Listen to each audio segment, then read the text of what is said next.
Alright, we are starting 5.5 today, which is all about your multiple angle and product sum formulas. So you need to make sure for today that in your green trig book you have written down your double angle formulas, your power reducing formulas, and your half angle formulas. So double angle are on page 411, power reducing are on page 413, and your half angle formulas are on page 414. Go ahead and pause this and get those written down. Alright, so we're going to start off with solving an equation. Find all solutions of 2 cosine x plus sine 2x equals 0. So using my double angle formulas that we just wrote down, I need to rewrite sine 2x. I, don't really want two different trig functions going on, but I definitely can't have them of two different angles. So I'm going to have 2 cosine x plus, and then if I look at my double angle formulas, sine of 2x is equal to 2 sine x cosine x. Okay, I know when I'm having something equal to 0, especially when I have these different trig functions, I'm probably going to want to factor so that I can set two things equal to 0. So when I factor this, I end up being able to factor out 2 cosine of x. I'm left with 1 plus sine x equals 0. So I set each of those equal to 0. 2 cosine x equals 0. 1 plus sine x equals 0. Over here when I divide by 2, I still have cosine x equals 0, so I'm asking myself, where does cosine equals 0? Well, that would be at pi over 2 and 3 pi over 2, but because this is asking for all solutions, I'm going to have pi over 2 plus 2n pi and 3 pi over 2 plus 2n pi.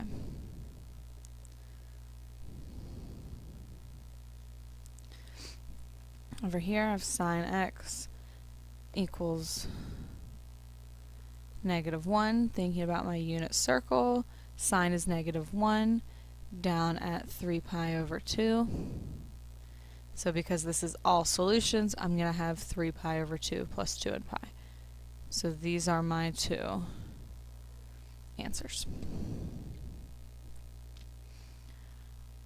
Rewrite 7 minus 14 sine squared of x. So as soon as I see the sine squared, I'm not really sure which formulas I need. Let me see if I can't actually maybe simplify this a little bit so I don't have this 7 and this 14. So I'm going to factor out my 7. Then I'm left with 1 minus 2 sine squared x.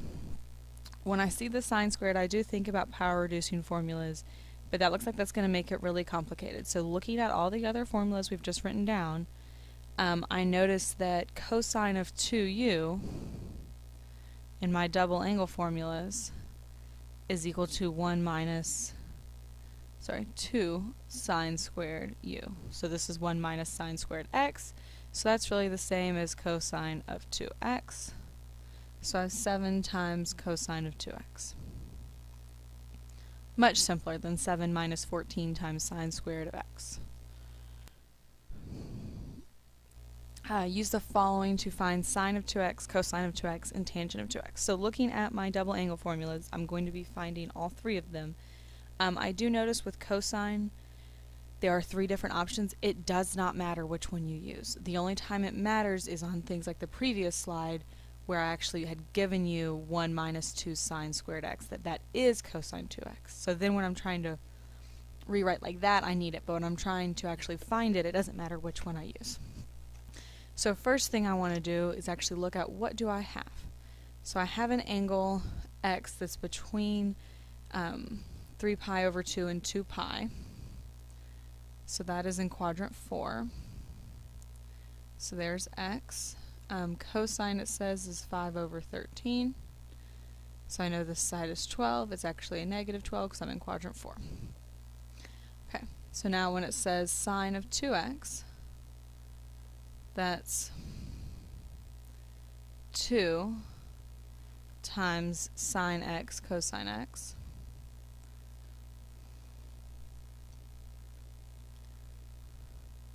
Okay, so sine of x is going to be, oh my goodness, negative,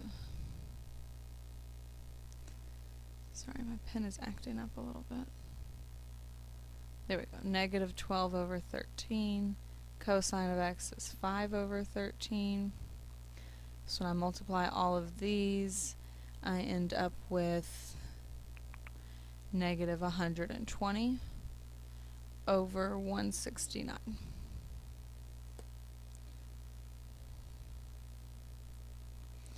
When I do cosine of 2x, like I said, it does not matter which of those three that you use. I would probably use the second one just because I gave you cosine here, so might as well just use the one I gave you. It, again, does not matter though. So I have 2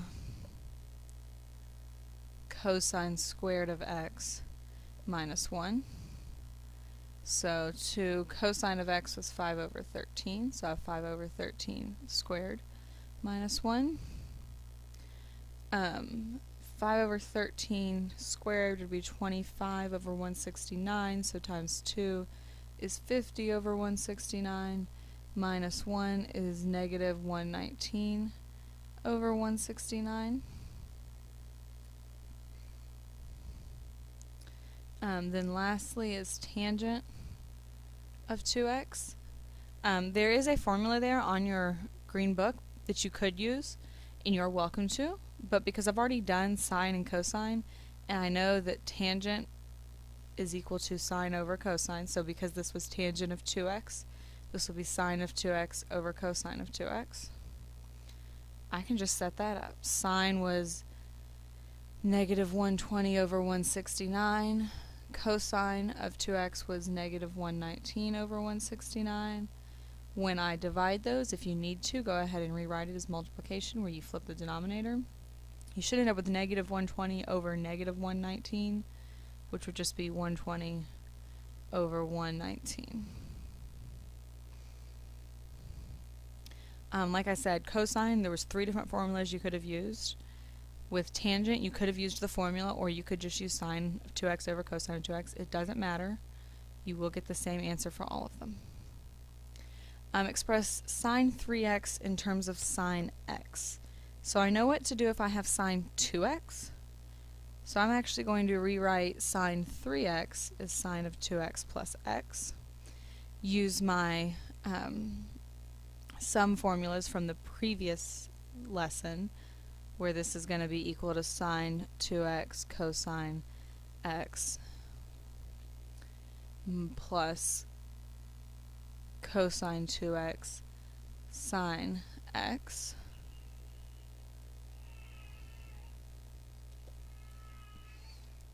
Hold on. Alright, now that I've rewritten this into a sum here, I can actually rewrite my double angles, so my sine 2x and my cosine 2x. So sine of 2x is 2 sine x cosine x. Then I have that times cosine x plus cosine of 2x. And now there are 3 options there which one I want to use. Because I'm trying to get to just sine x, I want to use the one that only uses sine. So this is going to be 1 minus 2 sine squared x, and then times sine x. So over here I have 2 sine x cosine squared x. Then over here I'm going to have plus sine x minus 2 sine cubed x.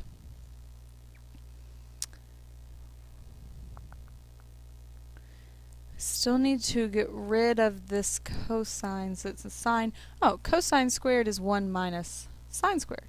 So I have 2 sine x times 1 minus sine squared x plus sine x minus 2 sine cubed x. Okay, now everything is sines and everything is x's. So all I gotta do is just try to simplify it a little bit. So here I'm going to have 2 sine x minus 2 sine cubed x plus sine x minus 2 sine cubed x. 2 sine x plus sine x is 3 sine x. Negative 2 sine cubed x minus 2 sine cubed x would be a negative 4 sine cubed x. Everything is sine, no other trig functions. Every angle is x, there's no 2x or anything like that, or 3x. So I'm done. So this one used stuff from my double angle formulas and from my sum and difference formulas. Alright, rewrite sine to the 4th x as a sum of the first powers of the cosines of multiple angles. So basically, I don't want any exponents. I only want cosine, no sine or tangent or anything else, and I don't care if it's x, 2x, 3x, 4x, whatever, as long as it's cosine and no exponents. So sine to the 4th x is actually the same thing as sine squared x squared. So I could use my 1 minus cosine 2x over 2, which is sine squared x. That's straight from my power reducing formulas that we just wrote down, squared. When I square that, I know it's going to be over 4. 1 minus cosine 2x times 1 minus cosine 2x is going to be 1 minus 2 cosine 2x plus cosine squared 2x. To make it a little bit easier to deal with this, instead of putting this all over 4, I'm going to bring that out as 1/4, and then times 1 minus 2 cosine 2x plus cosine squared 2x. I am at least all cosines now, but I can't have this exponent here. So I'm going to rewrite my cosine squared as, looking at my power reducing formulas, 1 plus cosine of 2 times that angle, so that's actually 4x, over 2. And now it's all cosine. So I'm good, I just got to kind of reduce these. So I'm actually going to put my 1/4 back into these, so that's 1/4